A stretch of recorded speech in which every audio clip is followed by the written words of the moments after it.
Como pudimos ver de hace un tiempo en los medios de comunicación, donde pudimos ver una noticia sobre un proyecto que se presentó en la comisión especial, en una de las comisiones especiales en el Parlamento, que trata sobre frontera con Argentina, un proyecto del doctor Carlos Cabrera de Paysandú,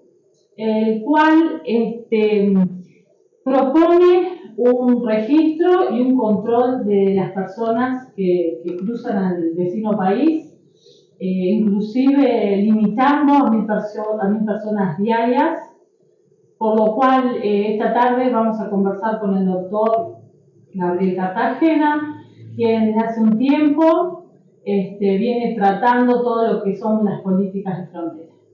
Buenas tardes, doctor Cartagena. Buenas tardes, muchísimas gracias por este momento y ojalá que sea fructífera la charla que podamos tener y lo que te pueda aportar. Bien, ¿podría contarle a nuestra audiencia los puntos principales de lo que trata este proyecto? Mira, estaba repasando, yo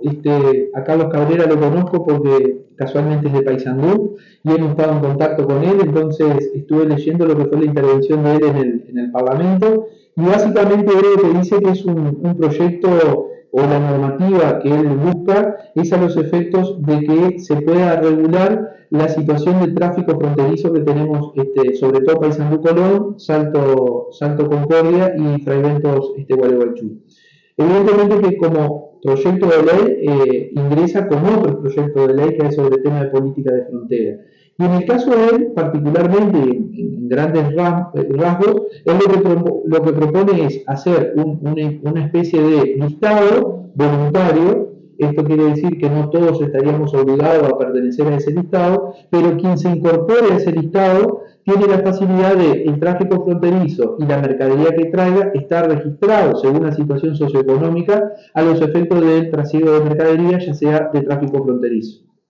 ¿Por qué menciono lo del tráfico fronterizo? Para que se entienda, porque es un poco lo que yo he venido hablando de lo que es el concepto de tráfico fronterizo del Código Aduanero, artículos 147 y 148, que está habilitado por el Código Uruguayo, por el Código Aduanero y por el Código Mercosur. Entonces, si hacemos un proyecto de ley, la ley no puede ir en contra de lo que dice un código, que también es otra ley, pero en definitiva no se puede estar con puntos contrapuestos. Básicamente es un tema, por supuesto, que va a ser analizado, me imagino, por la Comisión de Asuntos Internacionales, porque tiene que ver con cuestiones de los tratados Mercosur, que tiene que ver con el tráfico fronterizo, con el tráfico de mercadería, y también pasa por un tema de registro de personas, de que no se vuelva una categorización, porque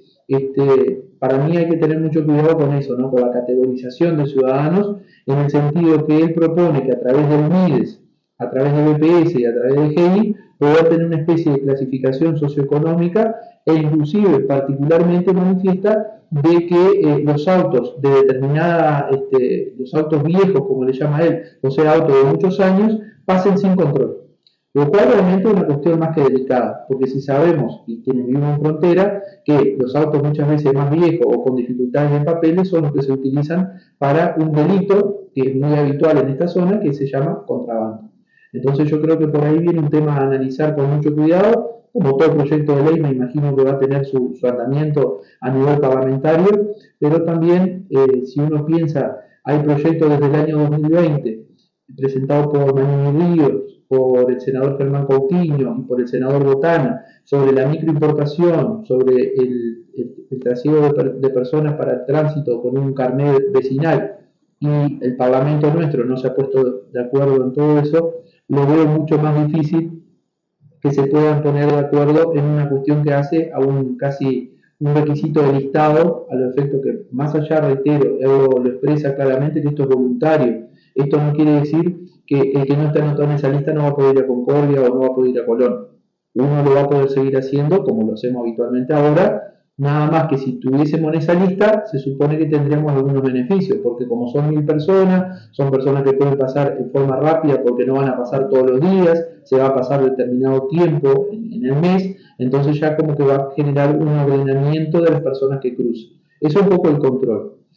Hay un tema que lo he hablado, el tema de política de frontera que se puede afrontar, que es el tema migratorio, ¿no? O sea, cualquiera de nosotros que pasamos la frontera tenemos un control de migraciones. Entonces, yo creo que si mañana el Estado uruguayo puntualmente quisiera saber, cualquiera de nosotros como ciudadanos, ser investigado por un presunto delito, que acá el delito tendría que ser el de contrabando, no el de tráfico fronterizo, que se autoriza una determinada cantidad de mercadería para la canasta básica para poder cruzar, pero está prohibido cuando el propio artículo 147 y 148 del CAROL hablan del contrabando, aquello que se comercializa o se industrializa.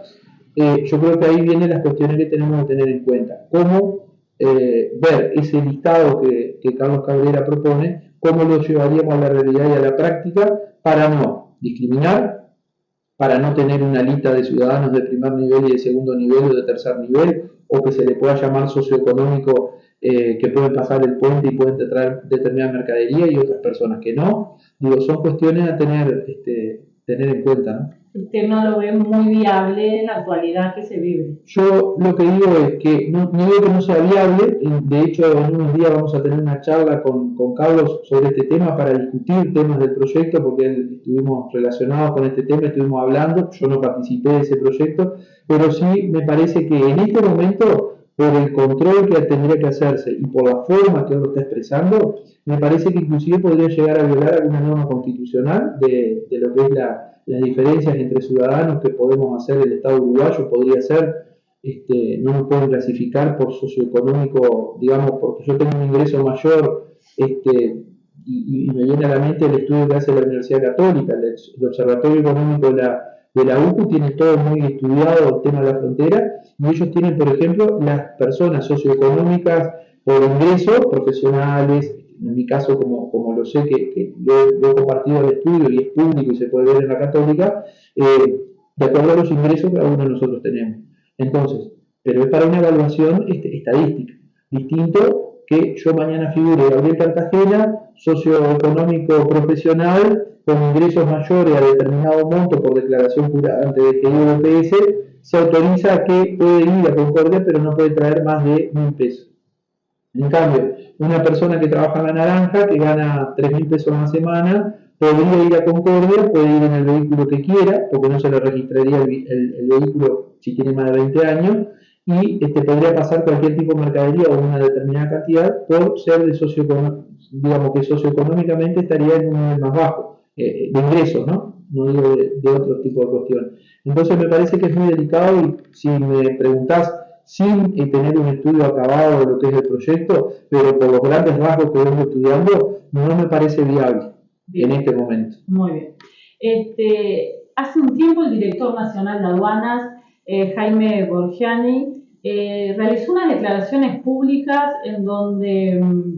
él expresa que no quiere que el cruce de los ciudadanos uruguayos que van a comprar hacia Argentina sea algo sencillo, que sea un trámite más, que él quiere que se generen demoras para desalentar a que, los uruguayos crucen a la vecina orilla. Mi pregunta es, ¿hasta dónde aduana tiene esa potestad, si es que la tiene, ya que en los últimos días han habido estas filas de espera de 7 horas? Sí. Donde muchos usuarios han manifestado su desconforme por el tema de que no tienen cómo acceder a agua, no tienen baños en condiciones óptimas, hay niños, hay bebés que no tienen dónde cambiarlos. ¿Hasta dónde aduana puede generar esas demoras con intencionalidad? Bueno, claramente, y yo he sido crítico en esto públicamente, es un abuso de funciones por parte del Director Nacional de Aduanas. No tiene ningún tipo de competencia ni la Dirección de Aduanas ni la propia Dirección de Migraciones para enlentecer. Al contrario, hoy a nivel mundial, cuando se estudian las aduanas y la función que tienen las aduanas, se habla de una aduana moderna, de una aduana que tiene que facilitar el comercio y el tráfico fronterizo, como pasa en Europa, como pasa en otros países. Y Uruguay pertenece a ese tipo de aduana que se quiere modernizar, actualizar y ayornar. Entonces, es claro que el director de aduana, por no tener una solución administrativa y una solución política, ¿sí? Porque él es un funcionario al cual todos nosotros le pagamos su salario, viene y hace un tipo de declaración muy infeliz a mi criterio,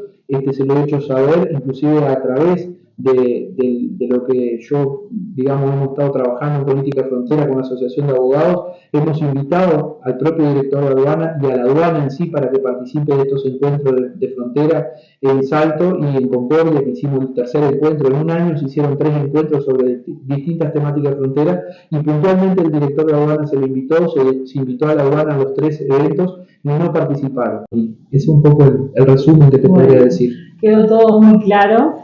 Muchas gracias por la entrevista.